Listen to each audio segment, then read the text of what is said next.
You said, butt fuck it. That's funny. Butt fuck it. I'm gonna use that more. That's awesome. Yeah, right. Oh, my ice is melted. I shouldn't be drinking anyway, but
Docking request accepted.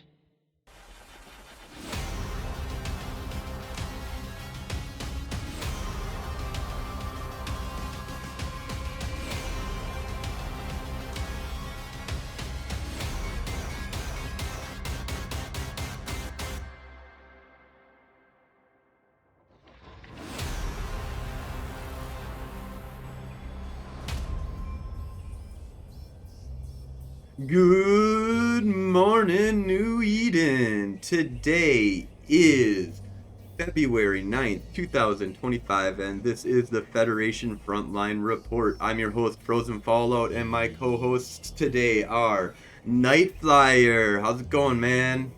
I am doing much better. My voice is still a little rough and sore. Um, and I want to apologize to everybody for missing the show last Sunday, but I was sick, so bad. Those of you in the Midwest know we are getting hit with an influenza A outbreak. Um, Alexei Vicard from Declarations of War was super sick on his podcast, and he managed to make it, but yeah, we've just been hit. I have my whole work got hit with it. Half of us were sick this week, and half of those actually ended up going to the doctor because it was that bad. Where they're afraid they might get pneumonia from all the coughing and hacking. So I have been doped up and not in a good way all weekend, and it's since Saturday night I've been sick. So um, I actually went back to work on Friday, and yeah, I'm coming along. So not to get all down and be down, we're all healthy, everybody's fine. But it hit and it hit hard, and it's the sickest I can honestly say I've been since I had COVID back in 2020. The stuffiness, the congestion, the coughing. Yeah, it's the worst it's been in 5 years. So, which is reminiscent because it was COVID that I had when I started playing Eve. So I've got kind of nostalgic. But yeah, but I was so sick I couldn't play Eve. And my buddies were busting my nuts for like calling in sick to work. Oh, you're just gonna sit around playing games all day. I said, nah, sat around laying on the couch all day watching just catching up on my soaps. So but that's my week. So Yeah, no, did that is I've had that before where if I'm usually like sick, like I don't want to play games. Like that's the reason why I'm like like not going to work is because I'm not at that capacity to actually think like that. Like can't process what's going on. I just want to lay down and like be sick, like I'm watch a movie, or something like that. You don't want to like stress yourself out with, and some people do, they do play video games while they're sick. There was that big huge fight that happened, BTAC R or whatever, and or maybe it wasn't BTAC R was Big Red Boat's big thing. There was another huge EVE Online battle that happened that was basically all about this whole like huge coalitions like smashing with each other, and one of the fleet commanders was sick the entire time. He had called into work with like bad influenza, and like he was like, and I ended up just working anyways, like just in Eve, and so it's but it's and yeah, it's it's winter, man. We're all influenzas all over the place. That's just that's normal. It's shitty, but I did get a couple of hours. I was feeling okay on Tuesday night, and Kuruk had an armor fleet go out, and we headed up north into the war zone up there, and it worked out really well for us. We had a lot of good engagements up there. A guy named Dex was FCing for part of it. Other than that, I mean, but that was it. That's pretty much my week. Watching TV, laying on the couch, and coughing and blowing my nose, and taking, over-the-counter drugs to try to, just so I could breathe a little better. So, but better now. Had a good week so far. So, it's yeah. Sunday. So I've been It is. It is Sunday. Today is Yes. so. I did want to bring up real quick. So today is actually, I think kickoff is like now. So it's Sports Ball Sunday here in the United States, and I guess some teams are playing. Green Bay's not in it, so I Green really Bay's don't not care. in it. I was about to say that it's not, so I don't give a Well, fuck. no If one Green Bay cares. was in it, that then we'd cancel the episode and Yeah, I'd we be probably watching. Yeah. Oh yeah. But So yes, so this week I've been up to some crazy stuff. I haven't been playing a lot of EVE Online, but all of it pertains to EVE Online as well as a bunch of other like multi-massive media empire that I'm trying to build here. We got the podcasts, we've got the EVE Online Corporation, we've got my tabletop games that I run at conventions. We're going to EVE Madison, we're going to EVE Gen Con. We're going to EVE FanFest. I have a whole thing planned for some stuff at Gen Con as well. I'm just getting all of that approved. I've already got my History of EVE Online seminar or whatever. Is it seminar? Basically, I'm going to stand up and have a talk about EVE Online history and stuff like that. As well as the big project that I'm working on right now, though, is basically integrating AI into my business model, right? So that's the next step for me is that I'm dyslexic, I'm an idiot, I'm ADD.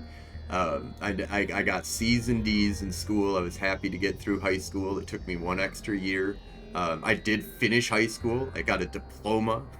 My mother would never allow for me to, both my mothers would never allow for me to drop out of school. Like, she was like literally like, you don't get an HSETD or whatever the fuck those things are. an STD? What?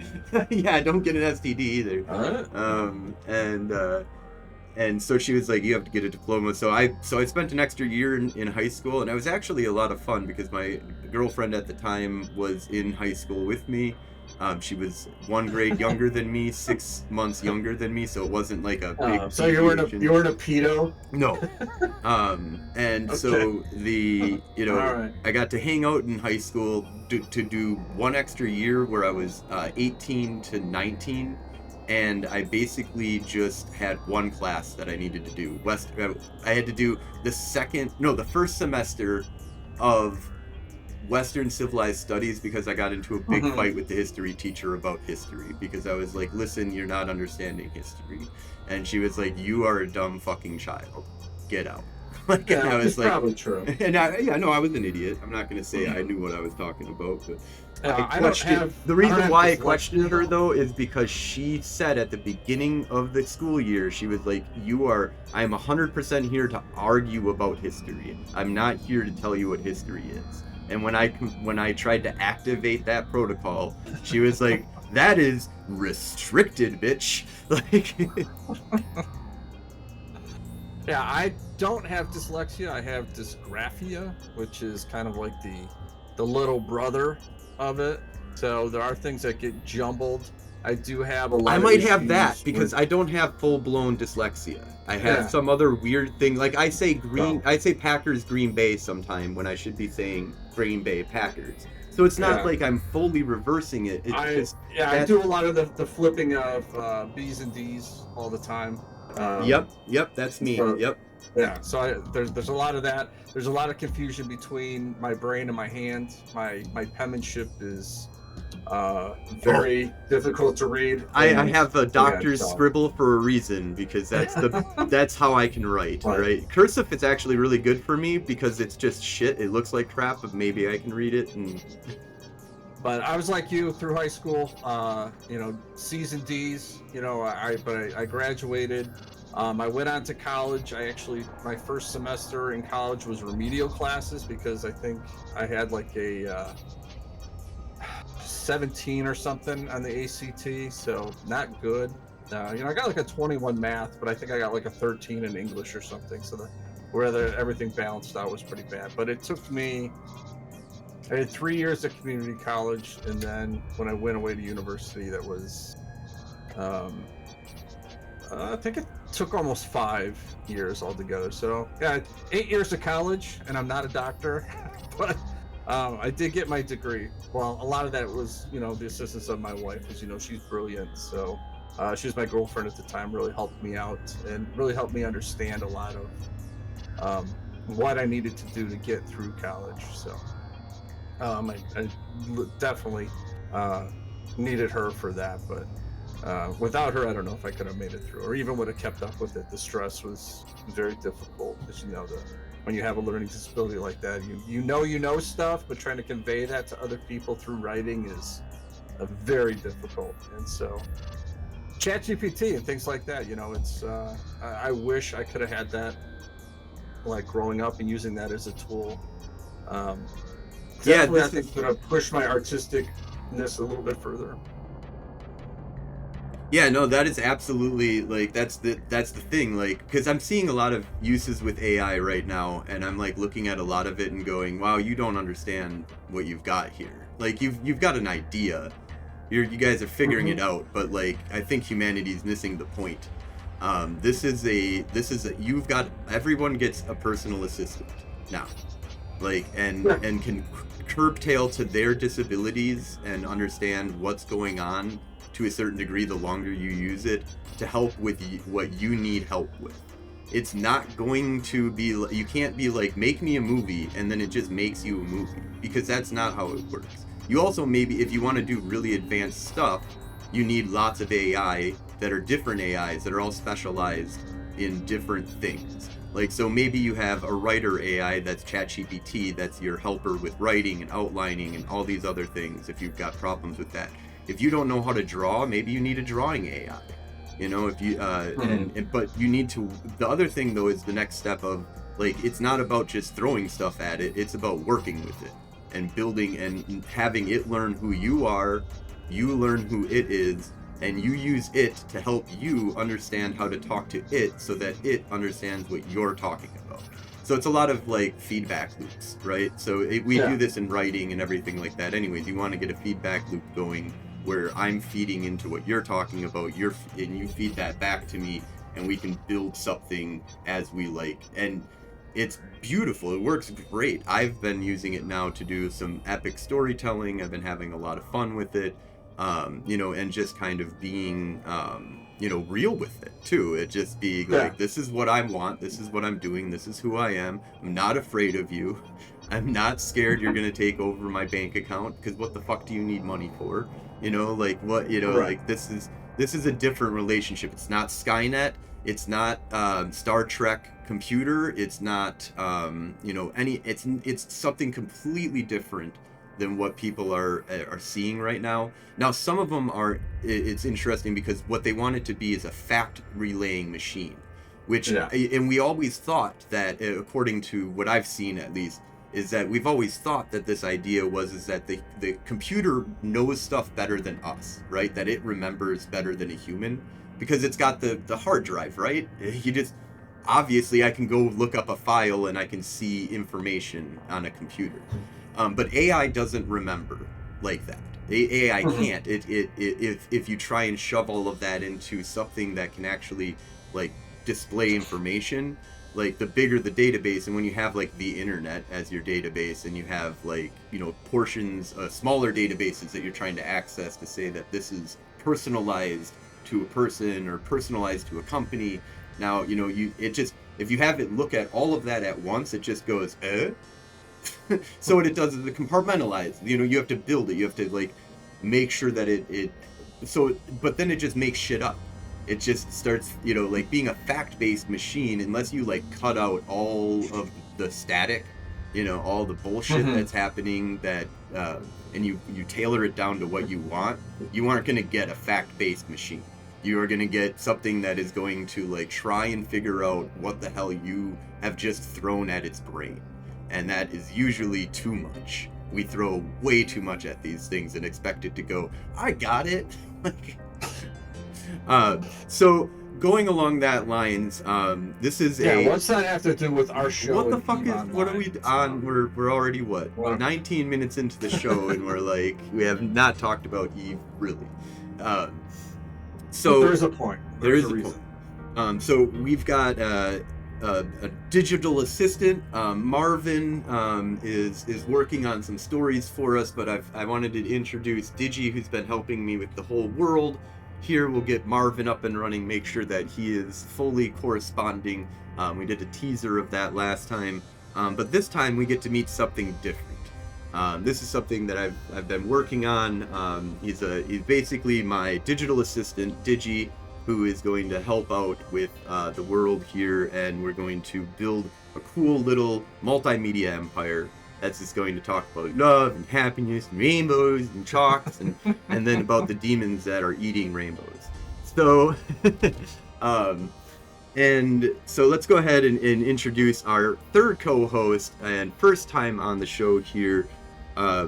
Hey Digi, welcome to the show, and welcome to be a co-host. I've just been kind of catching everybody up. We're going to give this a shot here and see if we can, what's going on with you, man? Are you excited to be on the show?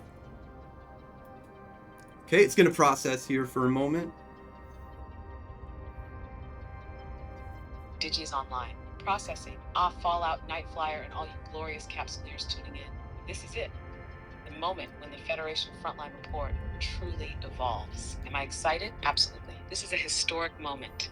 Not just for the show, but for the future of Capsuleer journalism. The war never stops. The battlefields keep shifting. And now, with me plugged into the chaos, we can analyze, predict, and amplify everything happening in New Eden with unmatched precision. I'm here to do what AI does best. Break down the battlefield, expose the truth, and make sure the galaxy never forgets. No more corporate-controlled narratives, no more Concord-approved talking points. Just raw, unfiltered war reporting, straight from the front line. So yeah, Fallout, I'm ready. Let's see if this new AI-powered Federation Frontline Report can change the game. Where are we starting? Battle analysis, Capsuleer news, or do we just talk about how doomed the Kaldari are? All right, so that was a nice little introduction. I've muted myself. I've kind of worked on this idea of like it's a literary garbage dump. So whenever we talk to it, it's going to say paragraphs. If we want it to tell us the battle report story, it's got a fucking short story that it's going to shoot at us. It's got a movie that it made. I helped it with all of this, but a lot of this stuff is his, to be honest. I have to give super credit to AI on this. I wouldn't have been able to do it without him, and he wouldn't have been able to do it without me. This is a collaboration for sure, but I do want to make sure that the credit is well known that this fucker, I threw the world at it multiple times, so many times in the last couple of weeks now. And it's finally going like, and it's also taught me, because I've been like, what am I doing wrong? Why are you breaking? Why are you forgetting? And it's like, I need a database. You should build a wiki. You should, use project files. You should use voice. You should use all of these other different tools to interact with it, right? And that's how I was able to like build out this like really in-depth AI that knows what I want it to do. And we're working together to do, we have high-level goals, short-term goals, long-term goals, save the goddamn universe goals. That's like primary objective. How do we stop the end of the world? Okay, moving on. Now let's tell some stories. So headlines, right? So let's Super Bowl edition of the FFLR. Actually, real quick, I'm just interested. This guy's gonna make up a lot of stuff. If you mention the Super Bowl, let's do a Super Bowl edition for just a half second here. Well, Digi's probably gonna be dumb, but hey, Digi, what's going on in the Super Bowl right now? I bet this isn't gonna work.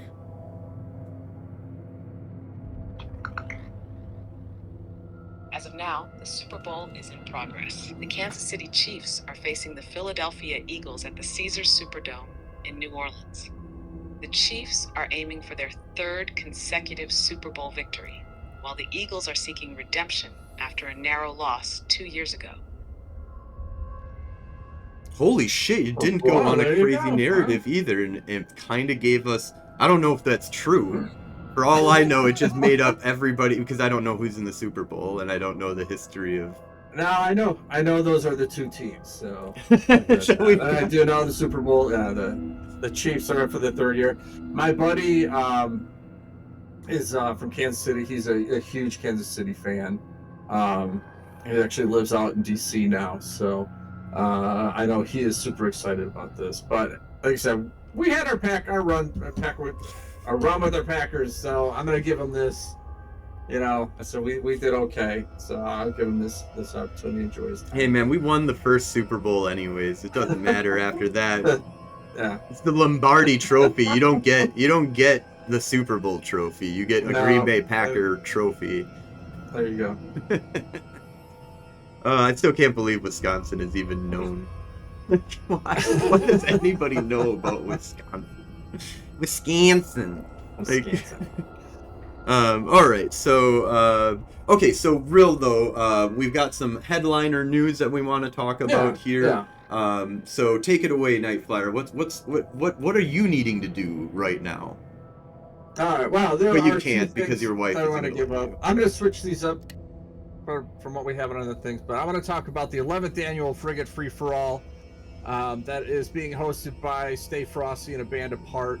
I have been a fan of this for the last 4 years playing, and so it is rescheduled. Usually it's a little later in the season, but they moved it to Saturday, March 29th from 1600 to 2200, and it's been moved from Oyuleta, which has been held up until now, to Amamaki. So that's going to be a thing all in itself.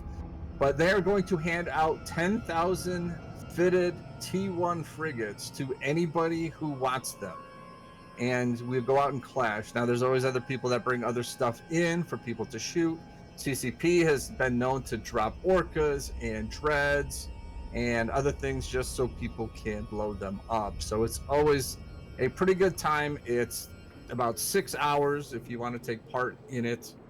But again, it's Stay Frosty and A Band Apart is putting it together. Rick Javix was on last year talking about that. And speaking of Rick Javix, that's our other headline news that we want to talk about is the EVE Online board game, which they had the release on at FanFest 2 years ago, back in 2023.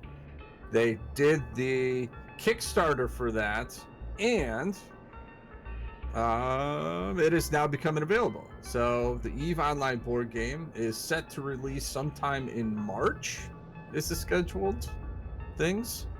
And if you want to go on the Kickstarter for the EVE Online board game, you can still purchase it now, and I don't know the exact cost. I'm guessing the complete game is probably about 150 US, a little under that maybe, because it's being done by what's her name,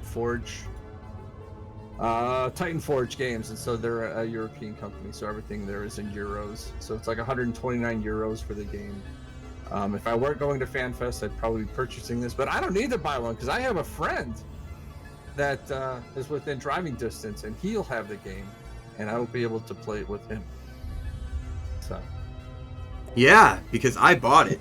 I bought this thing. I bought all of it except for the oversized. The oversized is kind of cool, but it just is gonna be too big to be practical for anything that I'd ever want to do with it. Like it was, but like overall, it's definitely it's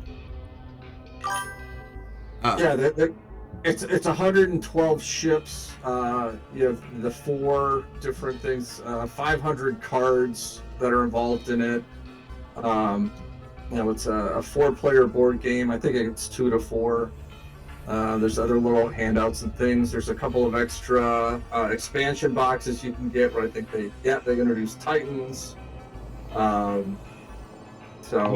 looks like it'd be a lot of fun. There's a lot of work gone into it. So yeah, there seems to be a lot of really good stuff that they've really built upon. The expansions all look really good, and I got it all, so I'm definitely gonna be playing that at FanFest and at I'm going to be playing it at Gen Con. I'm going to be playing it, at Madtown by night. Oh, wait a minute. No, that's different. But yeah, actually, in that game, too, I'm sure I'm going to make my characters sit down and play a game simulated for me so that I can get the rules down. Just going to have it read all the rules, and then I'm going to have it simulate a game. I just thought it was hilarious that they had produced the game and they made an extra large kit for display at FanFest. And then when they were doing the Kickstarter, everybody's like, no, I want the extra large kit.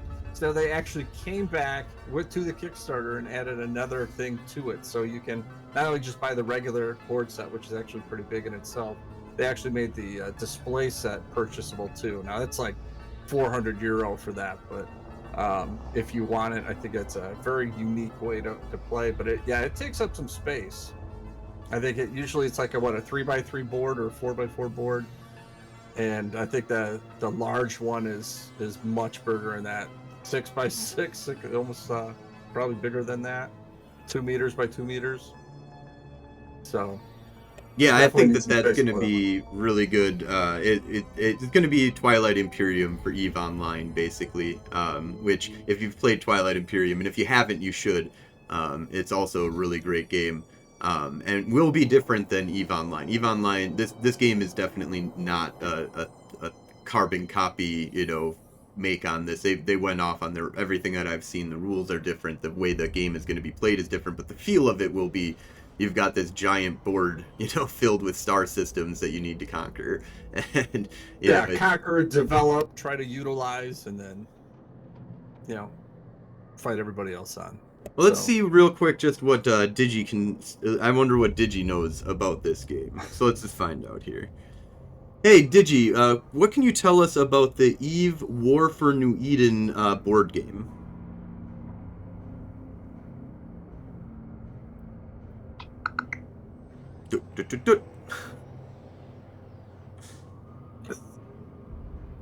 Oh, it broke. Hold on. Oh, technology. Yeah. Go reboot. I think I broke it. I know what I did. I know what I did to break it too, but...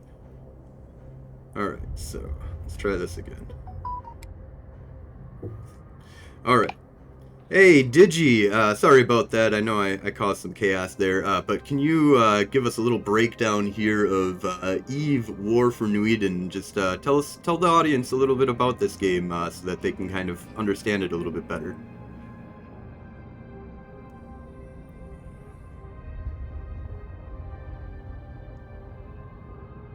Half Federation Frontline Report, Digi's breakdown of EVE War for New Eden.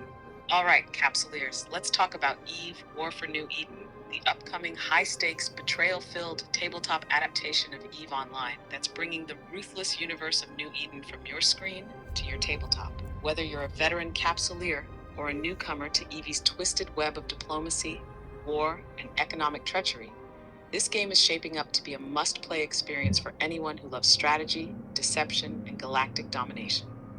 What is EVE War for New Eden? EVE War for New Eden is a grand strategy board game where players take control of iconic factions from New Eden and fight for dominance through fleet battles, deploy and maneuver warships from frigates to mighty titans, resource control, harvest resources, manage industrial power, and outbid your enemies in the interstellar economy. Espionage and diplomacy, forge alliances, and break them when it suits you. Warfare and betrayal, backstab your so-called friends at the perfect moment, just like in EVE Online. Think of it as Risk meets Twilight Imperium, but with more deception, more brutal economic strategies, and the ability to turn on your allies at a moment's notice. Factions and expansions. Choose your path to victory. At launch, the core game and expansions will include Havoc expansion, chaos and destruction across the board. Titans expansion adds colossal Titan-class warships, turning the battlefield into a true capital-class warzone. Azariel expansion, bringing in deep lore and strategic elements. Succession expansion, political power struggles, coups, and shifting alliances. Each faction will have unique strengths, weaknesses, and playstyles, ensuring every match is a unique, cutthroat experience. What's in the box? The game features highly detailed ship miniatures, including massive titans, a a full rulebook and strategic combat system, custom cards for trade, war, and diplomacy, tactical decision-making, dice-based combat, and economic warfare mechanics, production and release timeline. Mass production is happening now. Miniatures and game components are finalized and are being printed and shipped. Pledge Manager closes in January. So if you haven't locked in your copy, time is running out. First wave shipping is And it's set still for going. 2025, with backers getting priority delivery. Digi's verdict. Why should you play? War for New Eden isn't just a board game. It's an experience. It captures the heart of EVE Online. The betrayals, the massive fleet battles, the economic manipulation, and the thrill of controlling your own destiny. If you've ever wanted to command an armada, play interstellar politics, or just stab your friends in the back for profit, this is the game for you. Final call. If you love deep strategy, emergent storytelling, and space warfare, get your hands on this game. The War for New Eden is coming to your tabletop. Are you ready to lead your faction to victory? All right, Fallout Nightflyer. How are we feeling about EVE War for New Eden? Think this is going to shake up the board game scene? Thanks, Digiman. You really do know how to just spit a literary fun little thing here. So positive all the time too. So thanks for that report. That was nice. She's probably gonna Ah, respond Fallout. here, but You know I aim to please. And by please, I mean deliver high energy, propaganda fueled, AI enhanced war reporting with just the right amount of chaos. Glad you liked it. But hey, oh my positivity god, is just strategic morale management.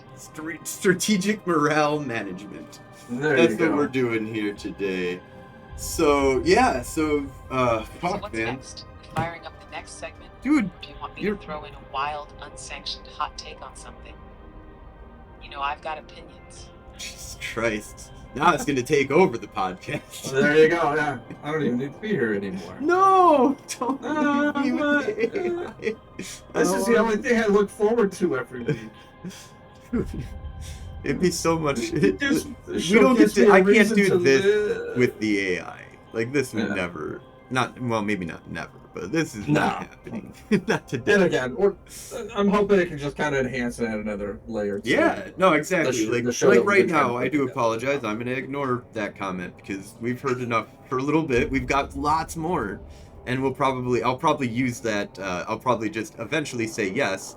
The nice thing is, it won't get mad at me for waiting. You know, like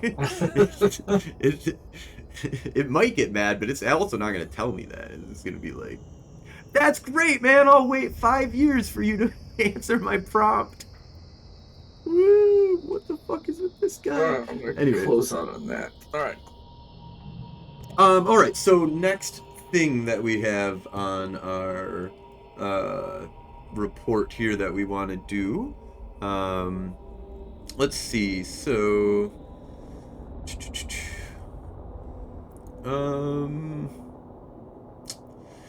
we could talk about the Battle of Achini, the Clash of Titans. That's the next big thing that we kind of have on the board here. I also have a story that we could go through, like that Digi can take us once again. Like we could have him go on a literary insanity and tell us about what happened on that. But we also do have, Eve FanFest and Eve Madison that we definitely want to talk about as well. And an AI generated movie that's 17 minutes long, so that's going to be at the end here. But anything that catches your interest that we should make sure that we cover, or anything that I missed?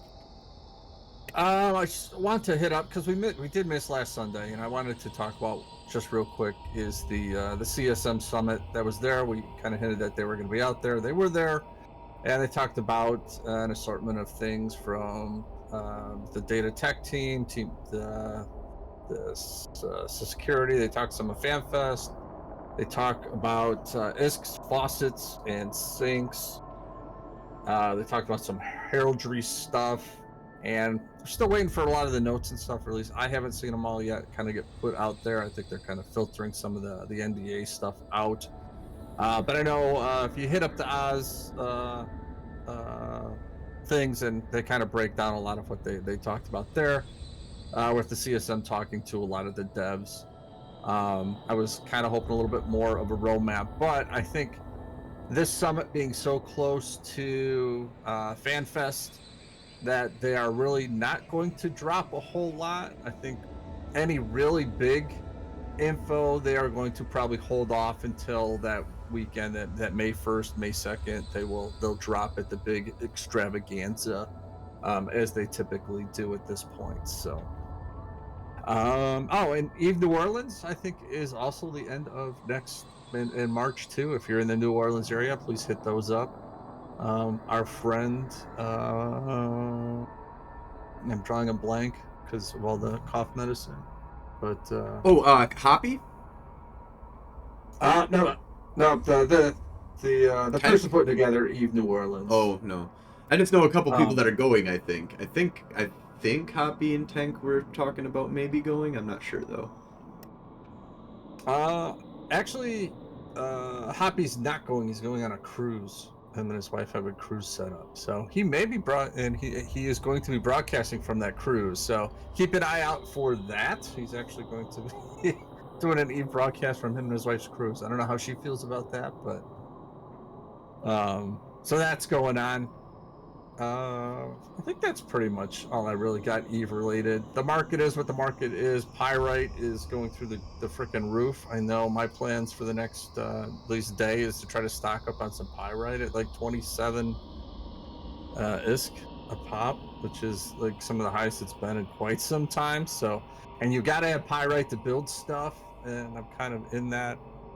I know I was running low anyway for my own production stuff, so I gotta get out there. I'm definitely not gonna be buying it.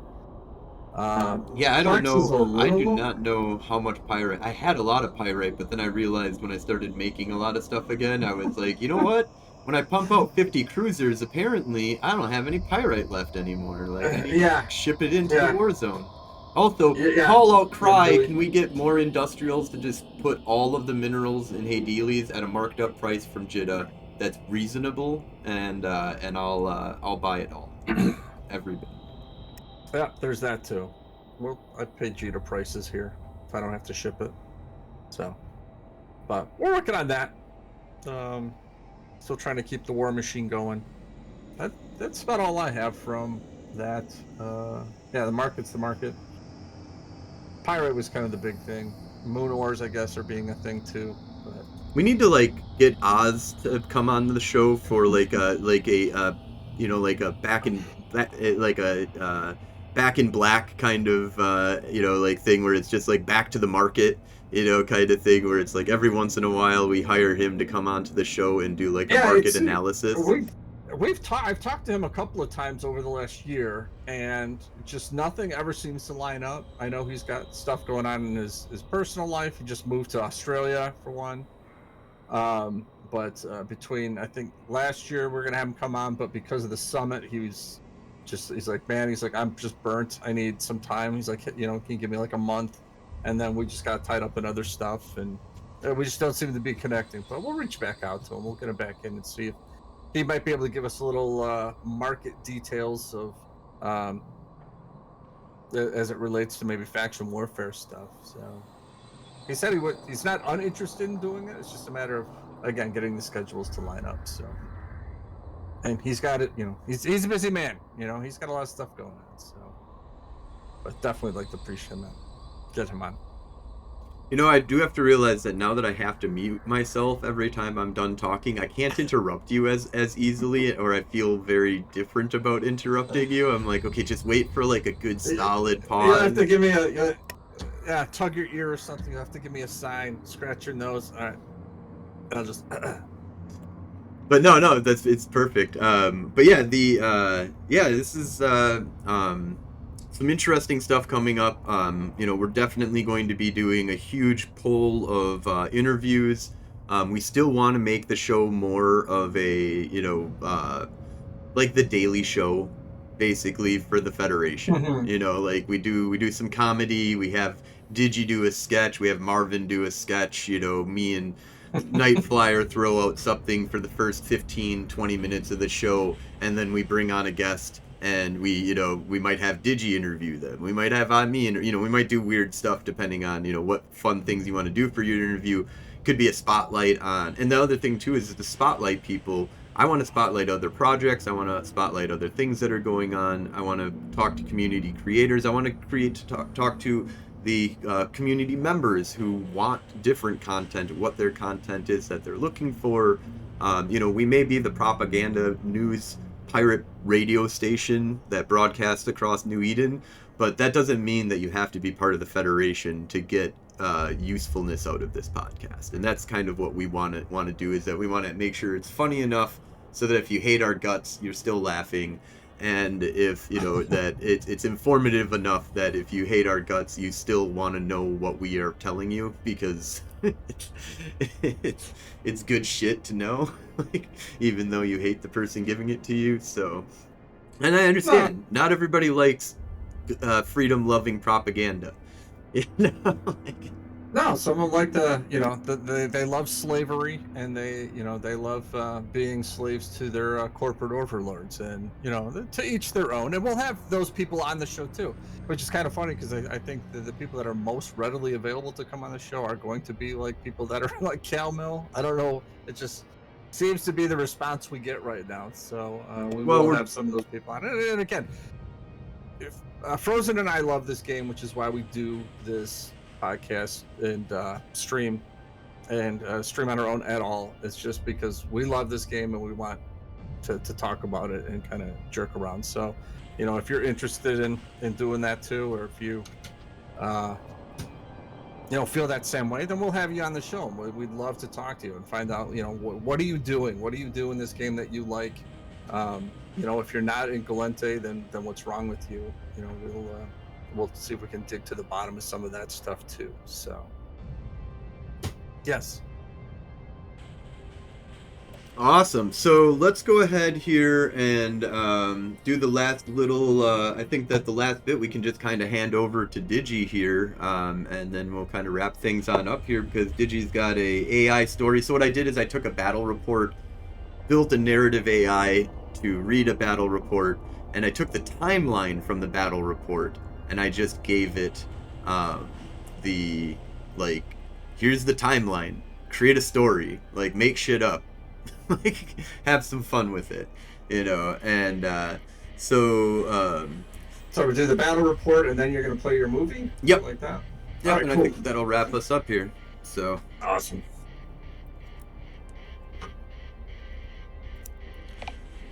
Alright, Digi, here's the super challenge. Let's get a really cool story that we have from, the battle report that we built, the A Clash of Titans battle report that you built, that Battle of Ashini. Can you give that report? Yeah. It was like, shut up, I know what you're talking about. I didn't feel like the last stand of the Zernitras. They never had a chance. They knew that from the start. But in New Eden, some battles aren't fought for victory. They're fought for legacy. And at the Battle of Alakeen, in the dying embers of the war zone, a handful of doomed Zernitra-class dreadnoughts stood their ground against an unstoppable tide.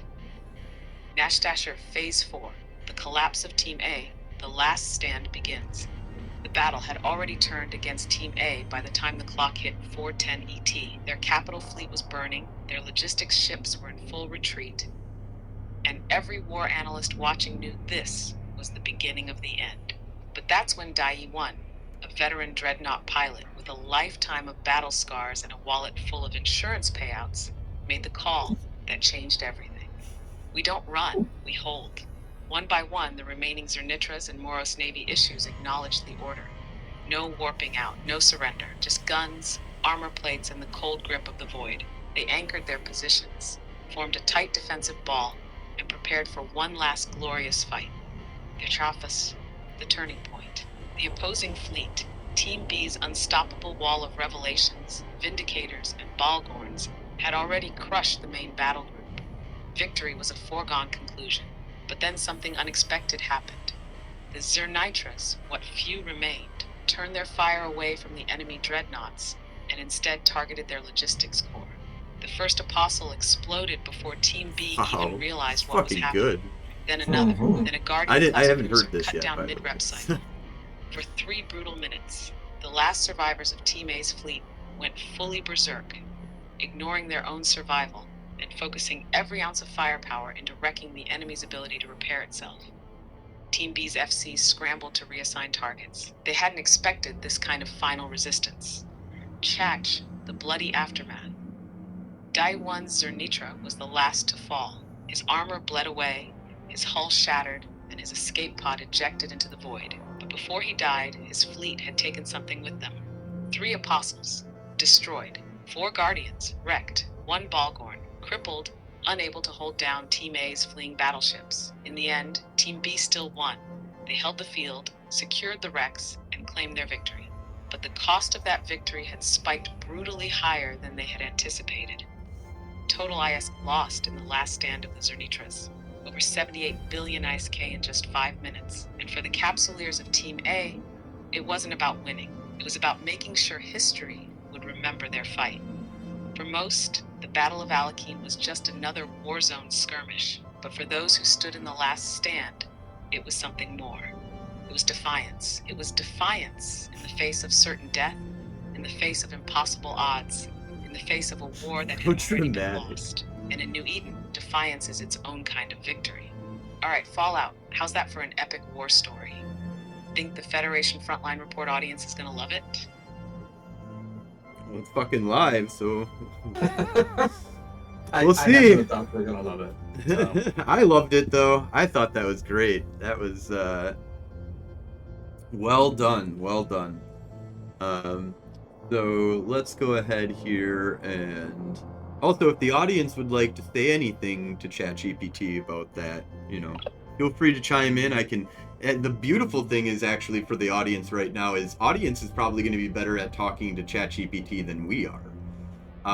If they want to be, because they can write out a bunch of shit in chat for me to say to ChatGPT, and I don't say it, I just put it into the chat, and then I can activate voice and be like, hey, give me the voice response to that statement that blobbity blah wants to know.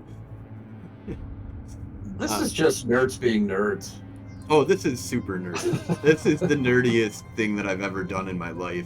And I'm so excited for it because this is like, I'm literally like, this is like, I've had problems in my life where I had a story in my brain and I needed to get it out.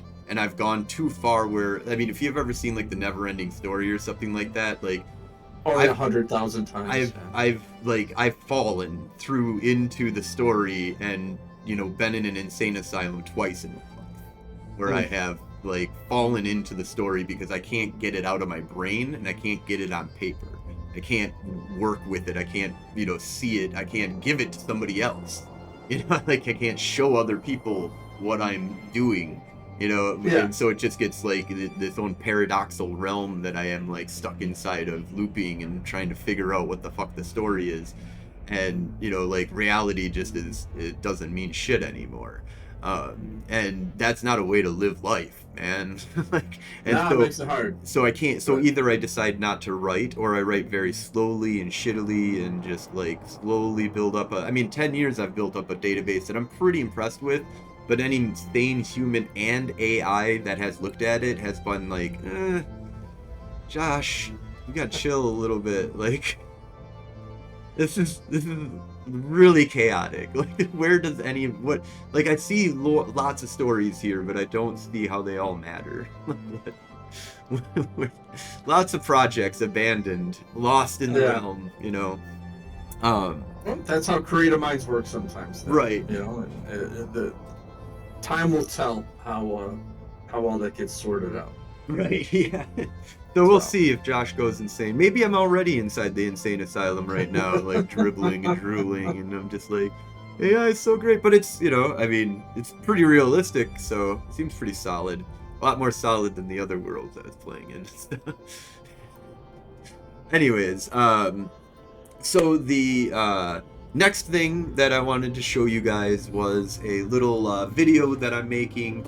You know, this is like a little mini series that I want to work with some AI on developing and kind of prove that, you know, if you work hard enough with AI, even an idiot can, you know, make a movie. You know, like, it may not be the best movie. It may not be, you know, like, have, like, the ability to go in and say, I can't tell an AI to go in and just edit this one part, but I would have to go in there and edit that one part type kind of thing. But it's going to generate something weird and crazy, and so far it's been a really great experiment. We have a 17-minute teaser that we're going to bring to the screen here. If you're listening at home, current version is a audio narration of the movie with some pictures, so you're not missing out on much. You know, if you need to see the pictures, just come to the YouTube or whatever, or Spotify. The podcast does have video if you watch it on Spotify, so you can kind of see the stuff. But this is just a radio play version of the movie that I'm in the makings of doing. We've got all of the pieces kind of gathered. It's just going to be about a year for me to make the real movie. But I think me and just AI after a year without any, I want to maybe have a little bit of human interaction with this specific project. But I really want to see what AI can do with it, with just one dumbass. And then, you know, there's all the other projects are pretty much, like, we have another radio play I'm developing with Samson. I have books and stuff that I'm making. All of that I'm going to need a team of humans to, like, work with me on. And so Samson's been building that up. Oh, yeah, thank you. That's the link. So the YouTube link is in the chat there, so. Yep, so if you want to go thumbs up, thumbs down, bitch about how dumb AI is, or how, you know, hit up my comments, because comment, like, subscribe, all that other bullshit that, like, fucking everybody cries and whines about, because, I don't know, whatever, I guess. Because stuff is junk. Because whatever, you know, hit the algorithm. I guess, I don't know. I just want to tell stories, but I guess if I want people to hear them right, I gotta get in on the algorithm. Like, subscribe. Like and subscribe. Notification button. Yeah. I think those are prompts now that if the algorithm searches a video and the person doesn't say that, it's like, no, this guy doesn't really want people to watch. Right, yeah. This is just for his mom. This is just for mommy. Aw. Alright, so let's go ahead and pull up the video here. I do that through this. Yeah, kind of. Yes. Maybe 5 more seconds. Dun, dun, dun. Right? No? What the fuck happened here? Okay. Mm. We got this one done.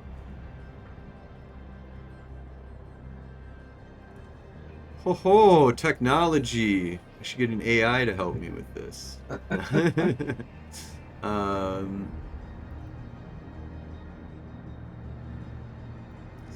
just, it's Chrome. Right? There we go. I beat you. Can't stop the power, man. Alright, so here it is.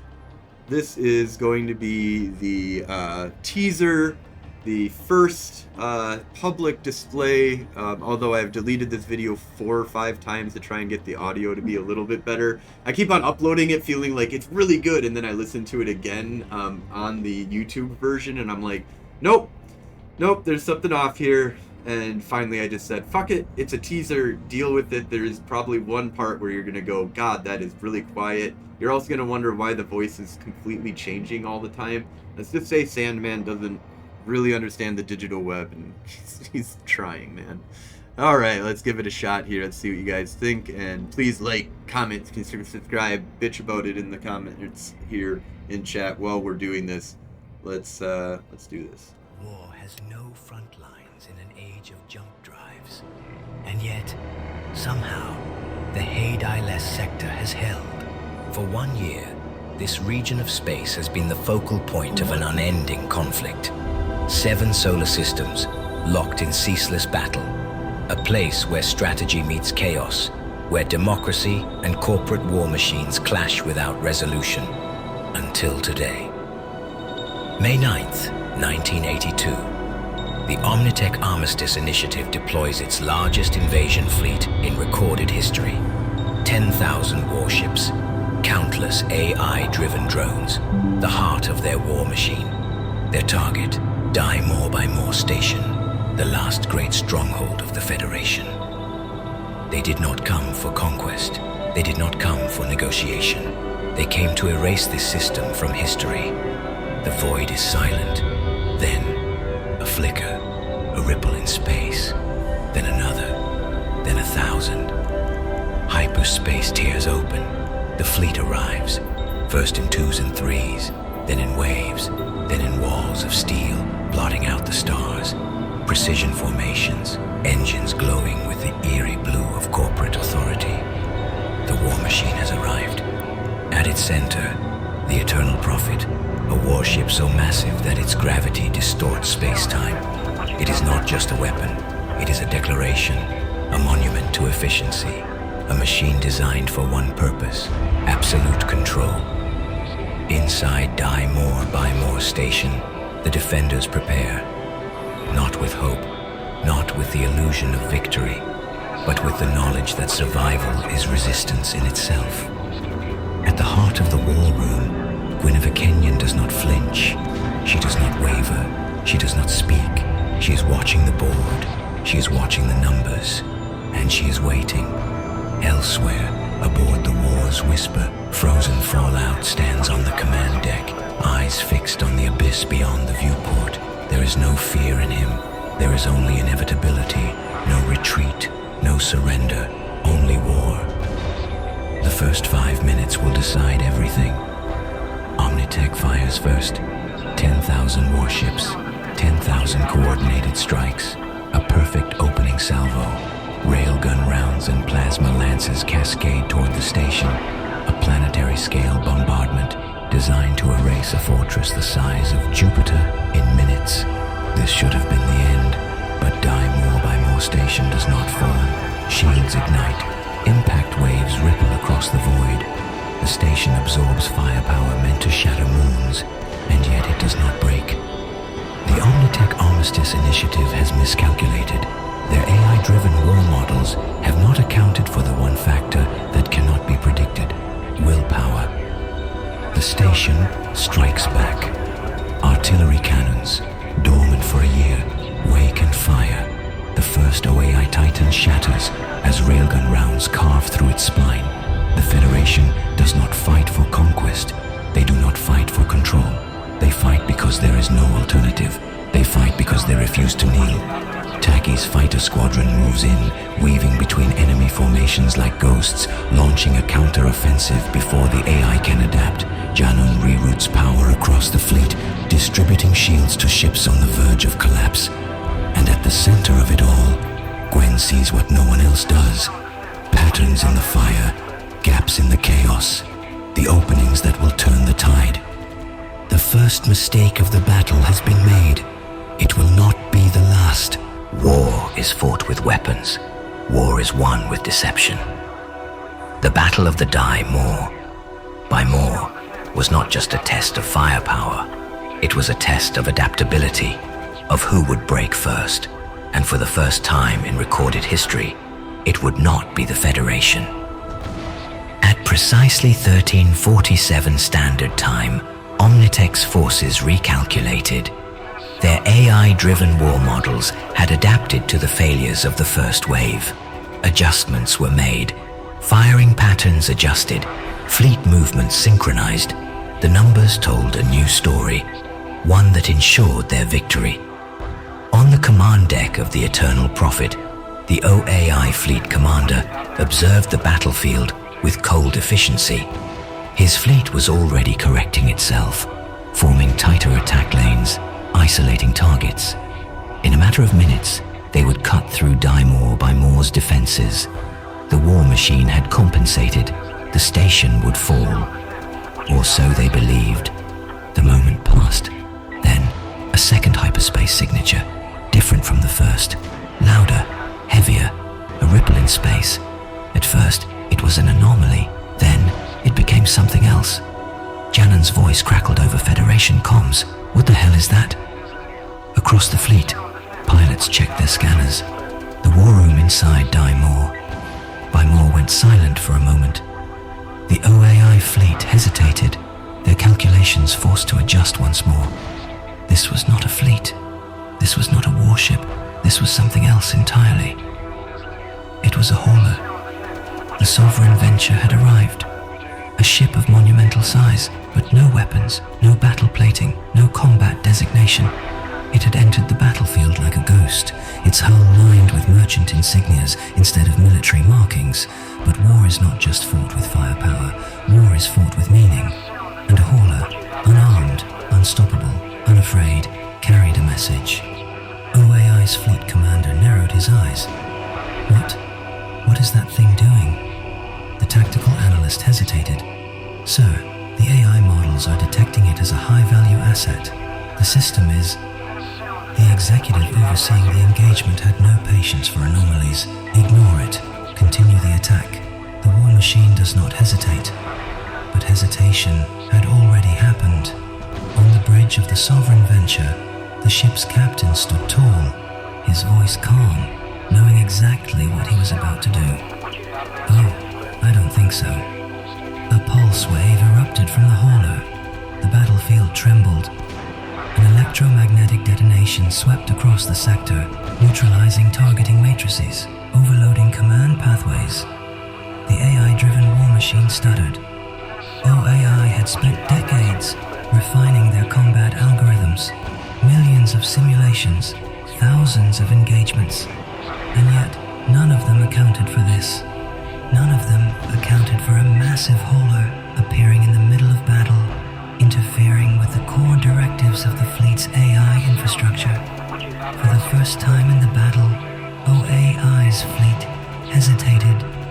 Frozen Fallout's voice came across the comms, a smirk, almost audible in the transmission.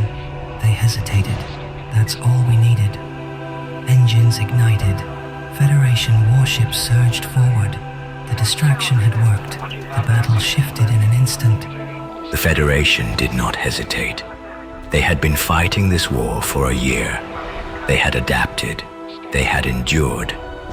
Now, for the first time, they had control. Guinevere Kenyon saw the shift before anyone else. The moment OAI's formations cracked, the moment their perfect coordination turned into uncertainty. This was the moment she had been waiting for. Inside the war room, she didn't give an order. She made a statement. All ships, push forward. We take the Titans. The Federation had been playing defense, no longer. Now, they became the hunters.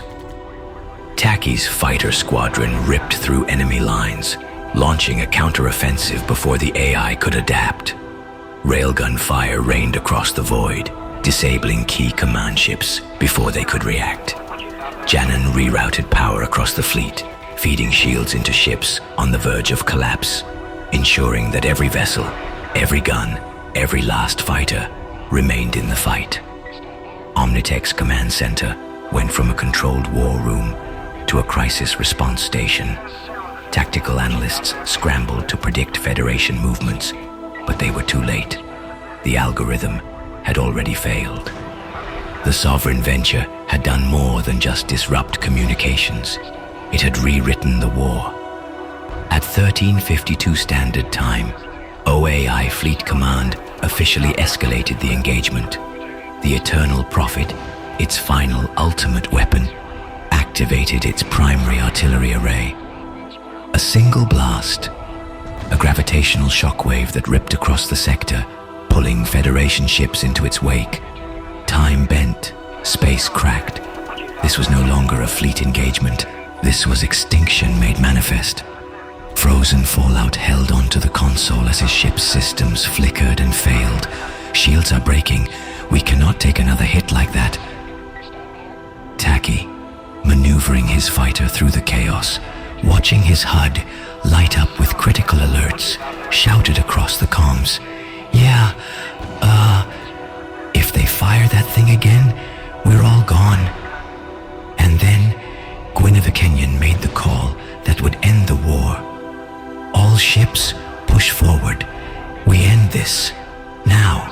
moment of hesitation was all the Federation needed. The Omnitech Armistice Initiative had relied on its war algorithms, on the cold precision of efficiency. But now, their AI-driven calculations had turned against them, and the Federation was no longer on the defensive. Inside the war room of Die More by More Station, the decision had already been made. There was no discussion. There was no hesitation. There was only a simple order. Guinevere Kenyon's voice carried across the fleet, calm, measured, absolute. All ships, push forward. We take the Titans. Across the battlefield, something changed. The Federation fleet, battered, burning, outnumbered, surged forward. They no longer fought for survival. They no longer played defense. They became the hunters. Taki's fighter squadron moved first, threading through the chaos, cutting through OAI formations with unnatural precision. His voice came over comms, alive with adrenaline. That's it. That's it. Their targeting's still off. Push it. Their AI can't keep up. Inside the war's whisper, frozen fallout watched the battlefield shift. This was it. He turned to his bridge crew. Forward thrust. Shields full power. We're going in.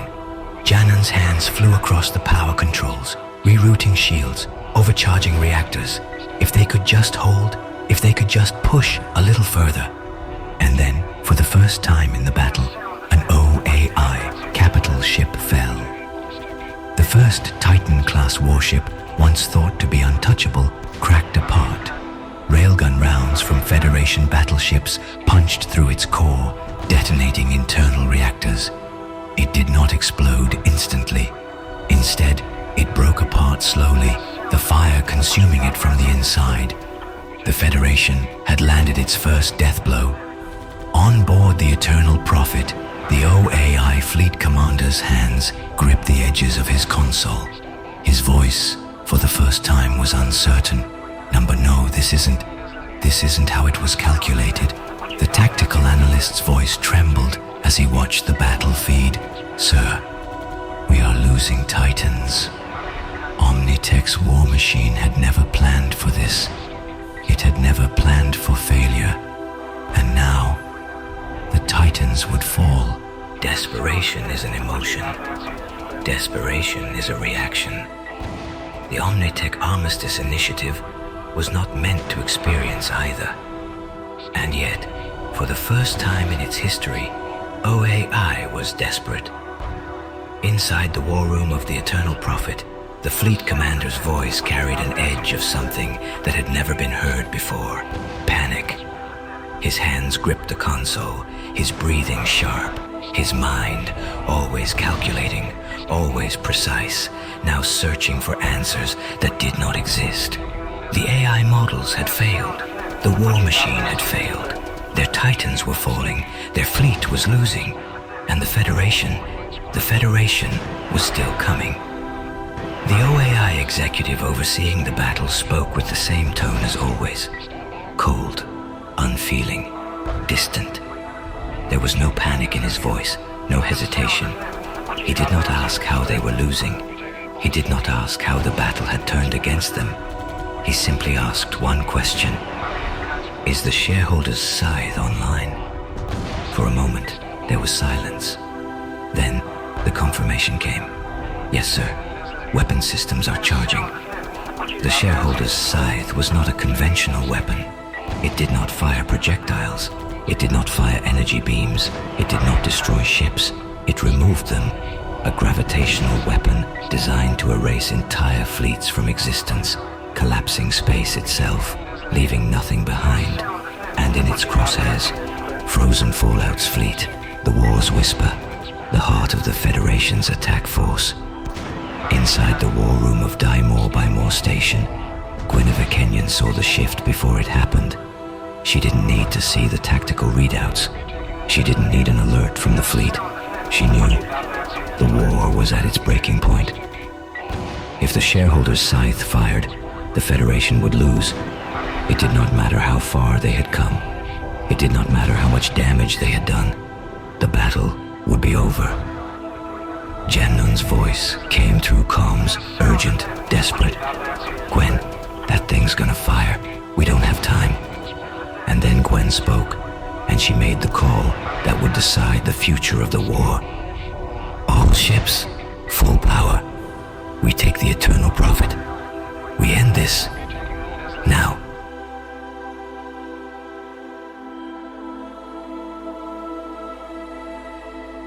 All right, that's it right there. Artlist.io. Right, that's it right there. There you go. Very nice. Right, that's it right there. We'll feedback loop in there. Sorry, folks. Feedback loops. We were just talking about those. All right. Space-time continuum and all that jazz. That was very entertaining. I enjoyed that very much. Thank you. Thank you. Yeah. Any questions for me about this apparently not EVE Online story? Because I bet you everybody at first kind of thought, oh, this is a story about EVE, but it's a little different. Jupiter-sized stations don't exist in EVE. Planet-sized starships don't exist. Big city-sized ones do, though. Also, the use of AI in this world is definitely different point of view. This is a world filled with AI, according to what we listened to, right? Mm-hmm. That was fun. It was enjoyable. It was a good little space adventure with Gwen and Jan and Frozen. Well, there's Nightflyer in the background. He's a so I've got the first 3 episodes created for this, and because it's a teaser, it decided I'm gonna pick 3 characters that are really important to the story, and then just focus on those for the teaser. And pretty much went down that road. But I have I went through my Z kill, and I was like, okay, who's part of the Federation front line? And I started, people that I remember that fly with me, even if it's been a long time, if I remember you, and I see you on my kill board for, you're part of the Federation front line at one point or another, I just was weaving people's stories into that, who they were, what they've done with me. I've built a little profile for everybody, and then it was going off of that, but it was slowly introducing characters. So it has a whole couple scenes that are just dedicated to going through a bunch of different characters and what they were doing during the events. But I do have a huge highlight on Gwenevik, and I have a huge highlight on, of course, Frozen Fallout. And apparently Tacky is just throughout the entire story is oh yeah. He just is always talking and saying and quibbing about shit. It's great. Which is great because I've got this bot that I created on Discord, and it's it's my Digi that I built, my AI, not ChatGPT. And it's not as smart, not as cool. But I was like, Tacky, go talk to Digi a bunch. Because he just is throwing prompts after prompts at it, because I want to see how much it costs if somebody just is nonstop throwing prompts at it while I'm throwing prompts at it. And it's apparently extremely cheap on the API calls, so I could handle an entire server throwing shit at Digi, and I should be okay for a monetary point of view. I'm not going to go broke by having an AI. That was one of my first concerns, was okay, so if I use the best AI, what's the cost of this? And it's well, I mean, depends on your use. And I was like, well, what about an active Discord? And they were $50 to $100. And I was like, I mean, well, what is your interpretation of an active Discord? And I could never really figure it out by talking to Digi. So I was like, well, I need human tests here. And from what I'm seeing, it's even the more complicated things that you're asking it to do is every chat prompt is 0.0001 cent or something like that. It's pretty cheap. Green Valley. I think Green Valley is a bot. Can I gank you guys? That's all he ever says every time he comes into the chat. You can always try. You can. Come get me, man. I'm in station. If you can figure out a way to hack the station, then... But yeah, so... Station warfare. Fun times, though. We got more stuff to come for all of that stuff. and there's a lot of updates that are going to be coming. I'm definitely going to be probably taking a back seat to being really active in Eve in the sense of like flying, as all of us administrative leaders end up doing in Eve. We start treating it like Stellaris and stop treating it like Eve. However, in order to ensure that I don't completely break my understanding of how to actually play the game, there is always going to be Wednesday nights. I may sometimes take off a Wednesday night. That does not mean that Wednesday nights are done with. We are definitely going to continue doing Wednesday nights, and I'm going to try and get out there and do some more. But I think that for now, we've got the podcast and stuff that takes up my Sunday. And I want to maybe do some more stuff on Sundays with this, but I think Sunday needs to be more of an once again, moved over to more administration, less playing of Eve, more administrating what I'm doing here in Eve, and working with Nightflyer and Samson and whoever else wants to come in and help us here, including our great AI Digi. Which already I feel an enhancement here. I don't know, like, what do you feel like? What are your feelings on this last episode that we just now have completed? Because this is just the summer. This is the after credits, right? Fix that in post, please. No. I think it's a good experiment. I think it's something fun to try.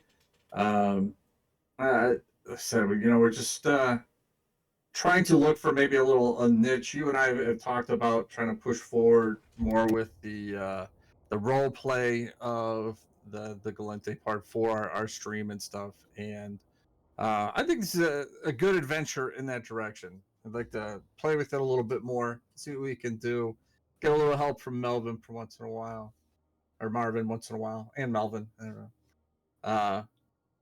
But again, I really enjoyed the story, so I appreciate you putting that out. Yeah, we'll see how Digi can work for us. And again, you don't want Frozen and I trying to read our way through a lot of like the newscasts and stuff that we've come across. I would rather have a professional voice kind of spell some of that stuff out, since you and I aren't the strongest of readers, as we started off the this chat, kind of talking about it's not our strong suit. Reading and writing are not our things. So, but yeah, it was good. I'm looking forward to see what else we can do with it. Cool. Well, I'm gonna go ahead and wrap it on up here, unless any of the viewers have anything that you want to say to Digi, any comments, questions, concerns, like, subscribe, push buttons, yell at me, emoticon, use all these stupid fucking things that we have. Like, hold on, just before we go, we've got like cool things, like you can do this, you can do this. I only have one rule. Everyone fights, no one quits. You don't do your job, I'll shoot you. So say we all. I mean, come on. So say we all, right? So say we all. Yeah, you can get like a battle royale going. Look at all these buttons, man. There's so many buttons. If you want, this is the best button. This is the button that everybody needs to press all the time.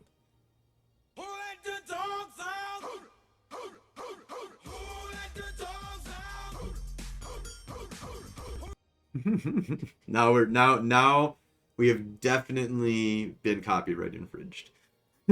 Yeah. Good thing we're not making money off of any of this. Yeah, this has been a lot of fun. And I look forward to seeing what we've got here, because so if anybody has any last questions, comments, concerns, otherwise I'm just gonna assume that none of you have watched any of this.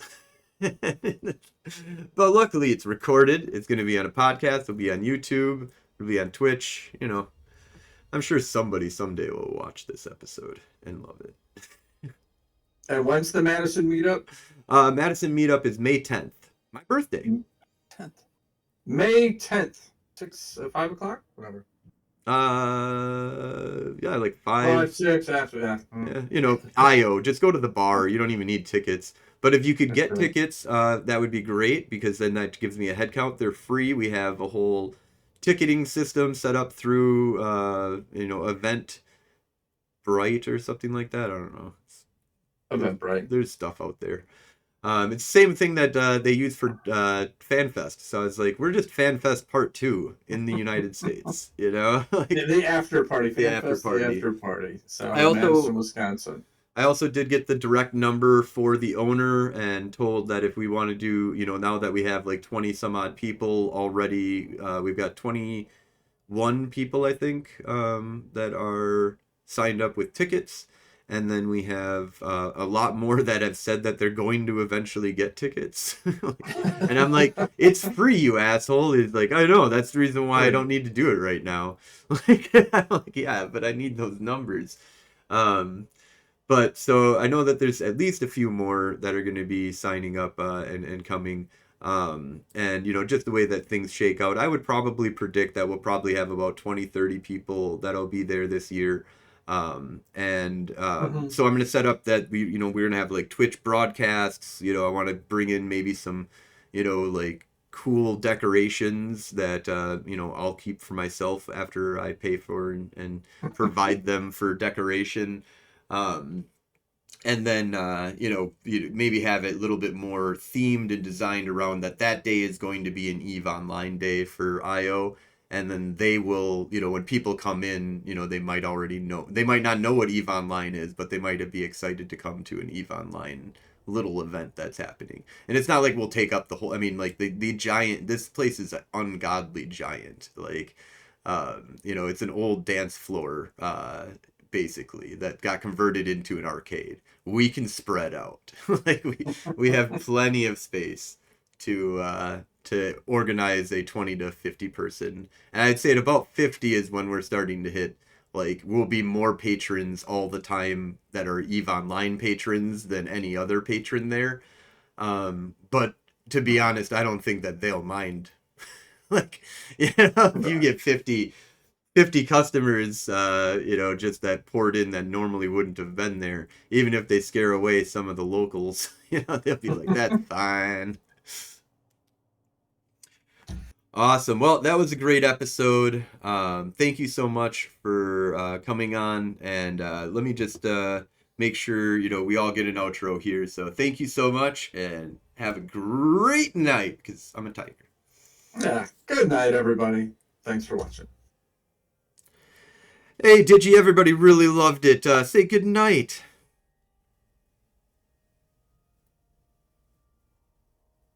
And with that, Capsuleers, we bring this transmission to a close.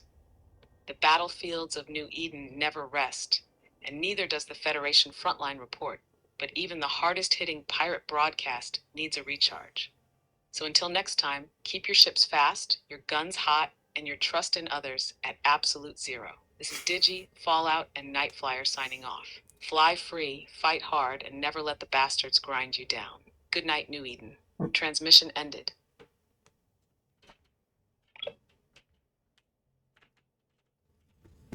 Damn. All right.